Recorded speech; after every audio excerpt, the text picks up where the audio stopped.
Kementerian Agraria dan Tata Ruang atau Badan Pertanahan Nasional akan melaksanakan pemasangan 1 juta patok secara serentak di seluruh Indonesia, Jumat 3 Februari 2023. Kegiatan pemasangan patok ini merupakan upaya mengakselerasi pendaftaran tanah sistematis lengkap melalui gerakan masyarakat pemasangan tanda batas. Pelaksanaan pasang patok ini anti cekcok dan anti caplok, dilakukan serentak oleh semua pemerintah daerah di Indonesia. Sebelumnya mendengarkan kegiatan pelaksanaan pemasangan 1 juta patok secara serentak di seluruh Indonesia secara virtual. Tujuan Gema Patos ini adalah menggerakkan dan meningkatkan kesadaran masyarakat dalam memasang tanda batas pada tanah yang dimiliki.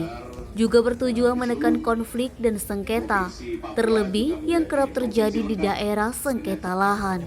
Masing-masing daerah menargetkan pemasangan 1.500 patok hingga 7 hari ke depan.